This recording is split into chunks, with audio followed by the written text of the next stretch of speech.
नमस्कार, जोहार। झारखंड देख रहे हैं आप, आपके साथ मैं हूं संतोष गंगवार। झारखंड की खबरों का रुख करें उससे पहले बिहार से इस वक्त की बड़ी खबर मिल रही है। दरभंगा से इस वक्त की बड़ी खबर। सीटी-ईटी परीक्षा में 9 अभ्यर्थी गिरफ्तार किए गए हैं। 4 केंद्र से परीक्षार्थी गिरफ्तार किए गए हैं। फर्जी अभ्यर्थी बनकर परीक्षा दे रहे थे। 50,000 रुपए लेकर ये परीक्षा देने आए थे। बायोमेट्रिक निशान नहीं मिलने पर यह बड़ा खुलासा हुआ है। एसएसपी ने कार्रवाई के निर्देश दिए हैं। 4 केंद्र से 7 पुरुष और 2 महिला फर्जी अभ्यर्थी बनकर परीक्षा देने आए थे, लेकिन अब गिरफ्तार कर लिए गए हैं। एसएसपी ने कार्रवाई के निर्देश दिए हैं। बड़ी खबर आपको बता रहे हैं दरभंगा से इस वक्त की बड़ी खबर। सीटी-ईटी में 9 अभ्यर्थी गिरफ्तार किए गए, जिसमें से 7 पुरुष और 2 महिला अभ्यर्थी गिरफ्तार किए गए। 4 केंद्रों से ये परीक्षार्थी गिरफ्तार किए गए। 50,000 रुपए लेकर परीक्षा देने आए थे।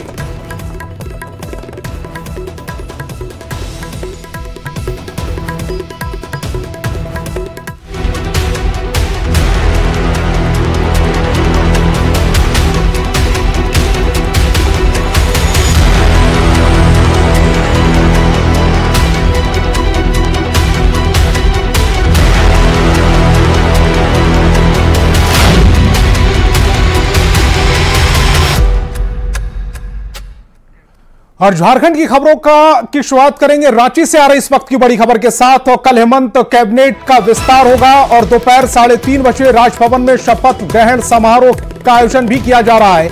आरजेडी, कांग्रेस और जेएमएम कोटे से मंत्री बनाए जाएंगे।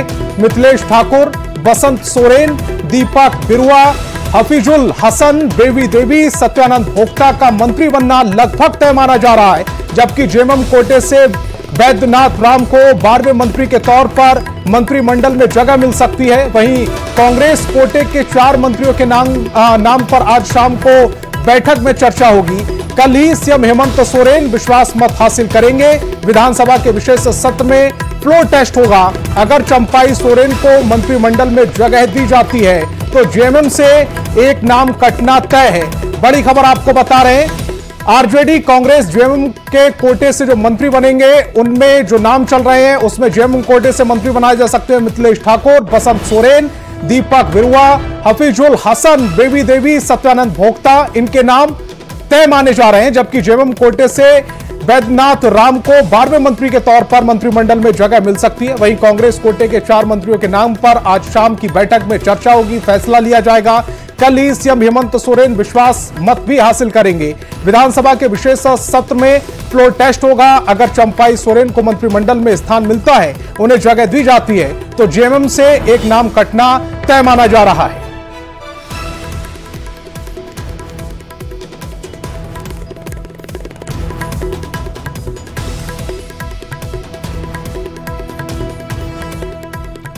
और अविनाश ज्यादा जानकारी के साथ मेरे साथ फोन लाइन पर जुड़ रहे हैं। अविनाश, जिस तरह से जो नाम चल रहे हैं चर्चाओं में और यह भी कहा जा रहा है कि अगर जो सोरेन थे, पूर्व सीएम चंपाई सोरेन, उनको अगर कैबिनेट में जगह मिलती है तो एक नाम कटना तय माना जा रहा है। वो नाम कौन सा कट सकता है? और चंपाई सोरेन को कैबिनेट में जगह अगर नहीं मिलनी चाहिए तो क्यों नहीं मिलनी चाहिए?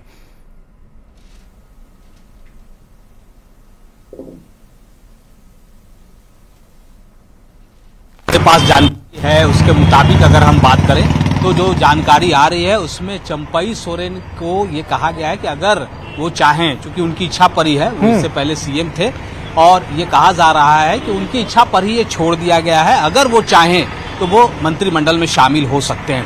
अब अगर शामिल होते हैं तो जो आंकड़े हैं और जो नाम चल रहे हैं, अगर हम जेएमएम कोटे के हिसाब से बात कर लें, उसमें से एक नाम कटना तय है। ये कहना मुश्किल होगा कि कौन सा नाम कटेगा, लेकिन जो नाम चल रहे हैं, चाहे वो आप दीपक बिरुआ की बात कर लें, बेबी देवी की बात कर लें, मिथिलेश ठाकुर की बात कर लें, हफीजुल हसन की बात कर लें, ये कुछ ऐसे नाम है जो पिछली बार भी आपको देखने को मिले थे। एक नाम जो प्लस हुआ है वो इसलिए कहा जा रहा है क्योंकि जो वैद्यनाथ राम है वो पिछली बार उनका नाम राजभवन तक गया है, वो एससी कोटे से हैं और इस बार ये कहा जा रहा है कि विधानसभा चुनाव से पहले उन्हें जगह मिलनी चाहिए और जगह मिलने से इसका एक राजनीतिक फायदा होगा चुनाव के वक्त में, और इस लिहाज से ही उनका नाम सबसे ज्यादा प्रबल रूप से देखा जा रहा है। लेकिन सवाल ये उठता है कि अगर चंपाई सोरेन कैबिनेट में आते हैं तो वो कौन सा नाम होगा, मिथिलेश ठाकुर होंगे, बसंत सोरेन होंगे, दीपक बिरुआ होंगे। तो ये कुछ ऐसे नाम है, क्योंकि देखिए हफीजुल हसन की अगर हम बात करें तो वो अल्पसंख्यक कोटे से एकमात्र है जेएमएम में, तो उनका टिकट कटना मुश्किल है। अगर हम बेबी देवी की बात कर लें, महिला से उनका एकमात्र नाम है, वो महतो जाति से आती हैं, तो उनका नाम कटना जो है वो तय नहीं माना जा रहा है। तो इस लिहाज से कुछ और नाम जो है इस नाम के साथ जुड़ रहे हैं, इसलिए क्योंकि अगर चंपई सोरेन को इसमें शामिल किया जाता है, आपने जो दूसरा सवाल पूछा था कि अगर वो शामिल नहीं होंगे तो क्यों, ये मैंने पहले ही कहा कि उनके ऊपर ही छोड़ दिया गया है। अगर वो इच्छा जताते हैं कि नहीं मैं नहीं बनना चाहता हूं, तो उन्हें नहीं बनाया जाएगा। अगर ऐसा नहीं, अगर वो इच्छा भी जताते हैं अविनाश, अगर वो इच्छा भी जताते हैं और अगर उन्हें कैबिनेट में जगह नहीं मिलती है, तो ये गलत मैसेज नहीं जाएगा जनता के बीच में, और ऐसे वक्त पर जब विधानसभा चुनाव बेहद नजदीक है।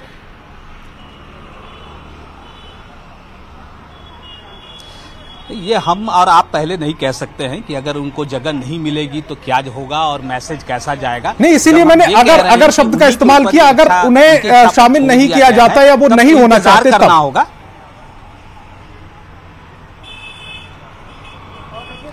नहीं होना चाहते हैं तब कोई बात नहीं है, अगर होना चाहते हैं और उन्हें शामिल नहीं किया जाएगा तब चंपई सोरेन खुद आएंगे, वो कहेंगे कि वो बनना चाहते थे और उन्हें जगह नहीं मिली है। उसके बाद ये देखना होगा कि पार्टी के कितने विधायक उनके पक्ष में आते हैं और इसका एक क्या मैसेज होता है, उनके जो समर्थक हैं उनके तरफ से क्या नाराजगी और किस रूप में नाराजगी सामने आती है। लेकिन ये अभी से संभावना व्यक्त कर रहा है, ये थोड़ी जल्दीबाजी होगी। और एक मैं बात कह दूं कि जेएमएम में जितना ज्यादा मरमरिंग नहीं है, उससे ज्यादा अगर हम बात करें कैबिनेट को लेकर, वो कांग्रेस में है, क्योंकि कांग्रेस में जो बातें चल रही हैं, आपको याद होगा कि पिछली बार आलमगीर आलम थे और अविनाश तमाम तरह की बातें चल रही हैं। आप हमारे साथ बने रहिए। इसी वक्त एक और बड़ी खबर आ रही है रांची से। इस वक्त की एक और बड़ी खबर का रुख करेंगे। मुख्यमंत्री हेमंत सोरेन की आज बड़ी बैठक है। सीएम आवास पर विधायकों के आने का सिलसिला शुरू हो गया है। आज ही विश्वास मत को लेकर रणनीति बनाई जाएगी। सदन में बहुमत के लिए सत्ता पक्ष के पास पर्याप्त आंकड़ा है। 8 जुलाई को विधानसभा का विशेष सत्र होगा। हेमंत सोरेन सदन में विश्वास मत पेश करेंगे। बड़ी खबर आपको बता रहे हैं। और अविनाश हमारे संवाददाता ज्यादा जानकारी के साथ लगातार बने हुए हैं। अविनाश, मुख्यमंत्री आवास पर ये जो विधायकों का काफिला लगातार पहुंच रहा है, कल को लेकर रणनीति आज ही बननी तय हो रही है।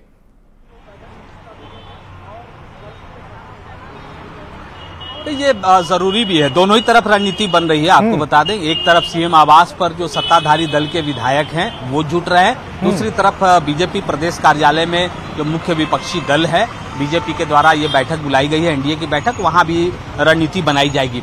लेकिन अगर हम विश्वास मत के नजरिए से देखें, कल की जो सदन की कार्यवाही 11 बजे दिन से शुरू होने वाली है, उसके अगर नजरिए से देखें और बहुमत के आंकड़ों पर अगर हम गौर करें, तो सत्ताधारी दल को कहीं कोई दिक्कत होती हुई नजर नहीं आ रही है, क्योंकि उनके पास जो संख्या बल है वो 47 तक 47 तक जाता है। जबकि अगर बहुमत के हिसाब से अगर हम बात करें तो ये आंकड़ा उन्हें 39 तक ही चाहिए, मतलब 39 तक ही चाहिए।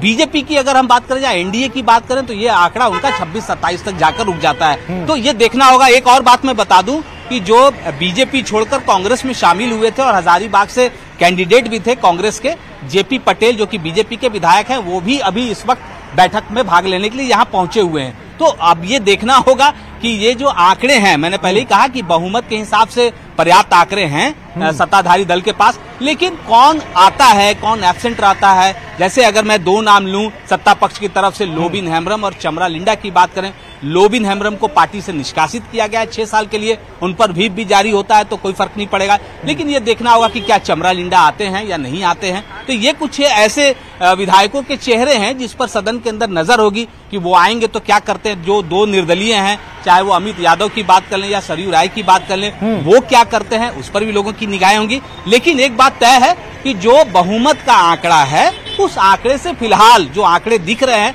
सीधे तौर पर खुली आंखों से, वो कहीं ना कहीं सत्ताधारी दल के लिए बहुत ही आसान तौर पर इस विश्वास मत को जीतने के लिए काफी है।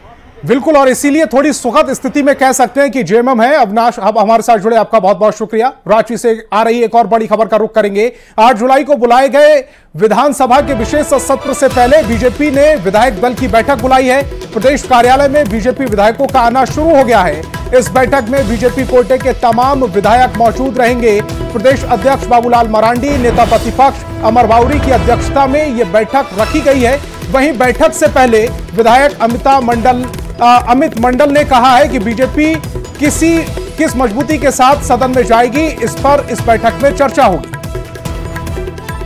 बैठक जो हमारे नेता प्रतिपक्ष और प्रदेश अध्यक्ष जी का निर्णय होगा उससे आपको प्रेस ब्रीफिंग के माध्यम से बता दिया जाएगा। लेकिन एक बात मैं कह सकता हूं कि हेमंत सोरेन की सरकार एक ऐसी अजीब सी सरकार जो खुद ही सरकार बनाती है, खुद ही सरकार गिराती है, खुद ही मंत्रिमंडल विस्तार करती है, खुद ही शपथ लेती है, खुद ही जो है अपना सरकार का वर्जन चेंज करती है। और इस अस्थिरता के कारण कई योजनाएं जो जनहित की योजनाएं हैं वो लंबित आज की डेट में, जबकि झारखंड चुनावी मोड में जा रहा है, लंबित हो जाना बहुत ही बड़ी दुखद बात है हम लोगों के लिए।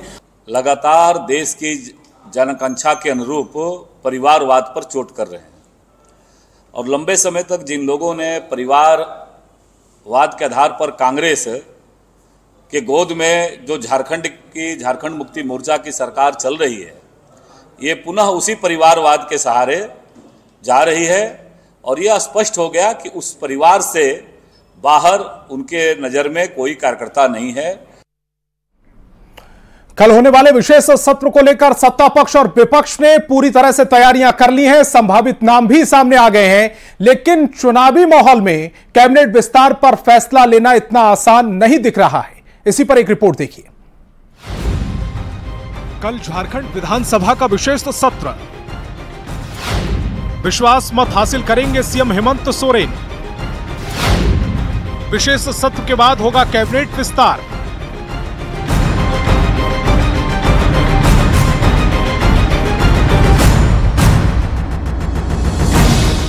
8 जुलाई झारखंड के लिए बेहद खास दिन, क्योंकि 8 जुलाई को झारखंड की राजनीति के लिए बड़ा दिन होने वाला है। विधानसभा में 8 जुलाई को हेमंत सरकार फ्लोर टेस्ट कराएगी। सदन में बहुमत के लिए सत्ता पक्ष के पास पर्याप्त आंकड़ा है, फिर भी हेमंत सोरेन कोई चूक करना नहीं चाहते जिससे भीतरघात हो सके। इसी को लेकर सीएम हेमंत सोरेन ने अपने घर पर सभी विधायकों के साथ बैठक की। विशेष सत्र के बाद 8 जुलाई को ही हेमंत कैबिनेट का विस्तार भी होगा। विधानसभा चुनाव से पहले होने वाले कैबिनेट विस्तार पर सिर्फ सत्ता पक्ष ही नहीं बल्कि विपक्ष की भी नजरें टिकी। बहुमत के साथ 2019 में शपथ लिए थे और उस शपथ लेने के कारण बड़ा स्पष्ट थे और उनके जो राज्य के यूथ, किसान, मजदूर, सामाजिक लोगों को जो उनका वचन था, जो उनका संकल्प था, वो एक भी संकल्प पूरा नहीं किया। तो ये मुख्यमंत्री के रूप में, खुद मुख्यमंत्री के रूप में उनका ये शपथ ग्रहण हो सकता है, लेकिन राज्य के लोग अंततः पूरे कार्यकाल में ठगे गए हैं। हेमंत सोरेन का मंत्रिमंडल विस्तार विधानसभा चुनाव को लेकर भी बेहद अहम माना जा रहा है, क्योंकि सरकार पूरी कोशिश करेगी कि मंत्रिमंडल में हर कोटे से मंत्री बनाए जाएं ताकि इसका फायदा चुनाव में हो। कांग्रेस कोटे से पिछली बार अल्पसंख्यक कोटे से आलमगीर आलम को जगह मिली थी। आदिवासी कोटे से रामेश्वर उरांव मंत्री बनाए गए थे। ओबीसी कोटे से बन्ना गुप्ता को मंत्री की कुर्सी मिली थी, तो ब्राह्मण कोटे से बादल पत्रलेख मंत्री बने थे। आलमगीर आलम जेल में है। अल्पसंख्यक कोटे से इरफान अंसारी दावा कर रहे हैं। इस बार मंत्री बनने की रेस में दीपिका पांडे सिंह, प्रदीप यादव और अनूप सिंह का नाम लिया जा रहा है। तो जेएमएम कोटे से बसंत सोरेन के साथ साथ बैद्यनाथ राम की भी दावेदारी मजबूत दिख रही है। कल विधानसभा में जो विश्वास मत प्रस्ताव जो पेश होगा और उसमें जीत हासिल करने के बाद संभवतः कल या परसों 1 से 2 दिनों के अंदर में मुझे लगता है कि मंत्रिमंडल का विस्तार हो जाएगा। नाम सारा तय है। पार्टी की तरफ से व्हिप भी जारी होगा और आंकड़े तो बहुत स्पष्ट हैं और आंकड़ों से ही ये बात समझ में आता है कि ये जो विश्वास मत है जिसको हेमंत जी प्राप्त करने वाले हैं, ये ध्वनि मत से उनको विश्वास मत प्राप्त होगा। कैबिनेट विस्तार को लेकर चल रहे दावों और बयानों के बीच किसको हेमंत कैबिनेट में जगह मिल पाती है, ये तो 8 जुलाई को ही पता चलेगा। Bureau report, news 18।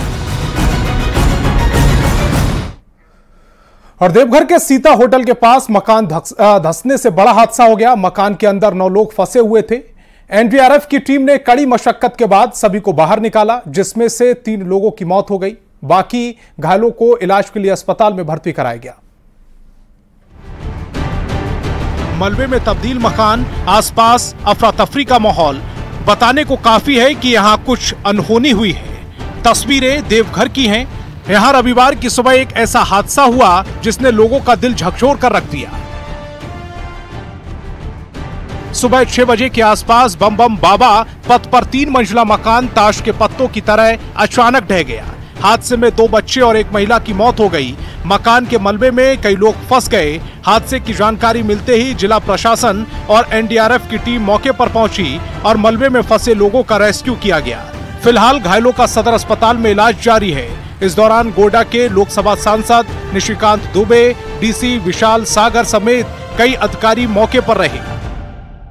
कितना चैलेंजिंग भरा रहा ये काफ़ी चैलेंजिंग था, क्योंकि हमने लाइव विक्टिम्स को निकाले हैं। बहुत ही कोऑर्डिनेटेड एफर्ट्स की ज़रूरत पड़ी हमारे को।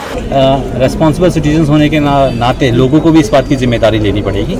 यदि आप चाहते हैं कि देवघर हमारा अच्छे से रहे, बाबा नगरी के कारण हम इतने प्रसिद्ध हैं विश्व भर में, तो उस प्रकार से हम लोग अपनी जिम्मेदारी लेनी पड़ेगी। मकान धंसने के बाद अब कैसे धंसा, क्या धंसा, मकान की क्या स्थिति थी, ये तो प्रशासन देखेगा। मैं एक ऐसा व्यक्ति हूँ जो कि इन चीज़ों में राजनीति नहीं करता कि किसका दोस्त है, किसने क्या किया। पहले यहाँ के लोगों की जान बची। दूसरा क्या है कि मैंने एम्स के डायरेक्टर को फ़ोन किया। वहाँ जो है 6-7 बेड की ऑलरेडी उन्होंने व्यवस्था कर रखी है। मैंने डीसी देवघर को कहा कि एम्स में अच्छा इलाज है, आप इन सबों को वहाँ भेजिए। इस पूरे मामले पर डीसी विशाल सागर ने दुख जताते हुए जांच की बात कही तो हादसे के बाद से लोगों में दहशत का माहौल है। अब देखना ये होगा कि इस मामले पर सरकार क्या रुख अख्तियार करती है और जांच रिपोर्ट में क्या खुलासा होता है। Bureau report, news 18। झारखंड में जेएसएससी परीक्षा में धांधली का मामला अब तूल पकड़ता जा रहा है। मामले की जांच की मांग करते हुए अभ्यर्थी राजभवन के सामने धरना दे रहे हैं। इस बीच आज प्रदर्शन कर रहे अभ्यर्थियों से बीजेपी नेता प्रतिपक्ष अमर बाउरी, बीजेपी विधायक सीपी सिंह और विधायक अनंत ओझा ने मुलाकात की। इस दौरान बीजेपी नेताओं ने एक सुर में प्रदेश सरकार पर युवाओं के भविष्य से खिलवाड़ का आरोप लगाते हुए कहा है कि सरकार नौकरी बेचने का काम कर रही है। आपको जानकारी दे दें, पिछले 23 दिनों से पीजीटी के अभ्यर्थी राजभवन के सामने धरने पर बैठ रहे हैं। संस्थागत करप्शन जो इन्होंने नौकरी के माध्यम से पैसा जमा करने का जो किया है, चाहे लैब टेक्नीशियन हो, चाहे जेई हो, चाहे सीजीएल हो, एफआईआर होने के बाद भी कोई कार्रवाई नहीं होता है। एसआईटी के गठन होने के बाद भी कोई कार्रवाई नहीं होता है। एसआईटी में विधानसभा से 2 स्टाफ पकड़े जाते हैं, सीधे सरकार तक उसकी आंच पहुंचती है, लेकिन इस सरकार ने कभी भी उसको अंजाम तक पहुंचाने का काम नहीं किया, लोगों को, बच्चों को ठगने का। और अब तो जैसा सुनने में आ रहा है कि लोग इनको धमकाना भी चालू किए। इस सत्र में सिर्फ और सिर्फ जो है प्रस्ताव पारित होगा और सरकार नहीं चाहती है कि 1 मिनट और भी ज्यादा सत्र चलाए। फिर भी सरकार को लोग घेरेंगे इस मुद्दे पर जरूर करने का काम।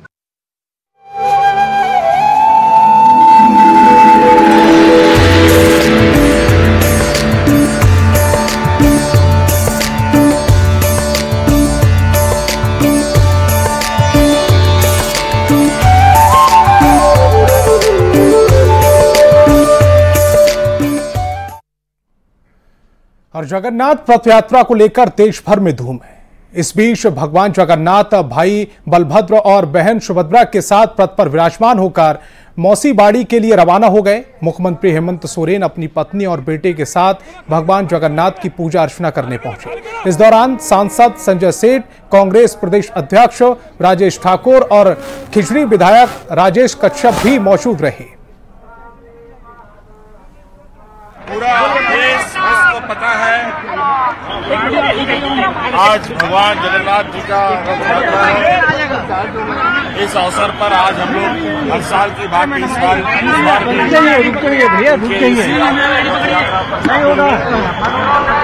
और इसके लिए पूरे झारखंड वासियों को, देशवासियों को मेरी ओर से बहुत बहुत शुभकामनाएं। विशेष पूजा अर्चना के बाद अब भगवान जगन्नाथ अपने भाई बेलभद्र और सुभद्रा, बहन सुभद्रा के साथ जो है वो मौसी बाड़ी की तरफ रवाना हो रहे हैं। देख सकते हैं इस वक्त रथ खींचने का कार्य जो है वो तमाम श्रद्धालु कर रहे हैं और वहीं पर जो मंदिर के पुजारी हैं वो लोगों के बीच प्रसाद का वितरण कर रहे हैं और पूरी तरह से भक्तिमय माहौल जो है इस वक्त यहाँ पर नजर आ रहा है। मुख्यमंत्री हेमंत सोरेन और उनकी पत्नी कल्पना सोरेन भी इस वक्त यहाँ पर पहुंची हुई थी और तमाम पूजा अर्चना के बाद वो लोग फिलहाल रथ खींचने के बाद यहाँ से रवाना हुए हैं। वहीं पर बड़ी संख्या में जो श्रद्धालु हैं अब रथ खींचकर वो मौसी बाड़ी की ओर जा रहे हैं। देख सकते हैं तमाम लोग जो हैं वो पूरे भक्ति भाव से इस रथ को खींच रहे हैं और ताकि भगवान जगन्नाथ जो है वो सकुशल जो है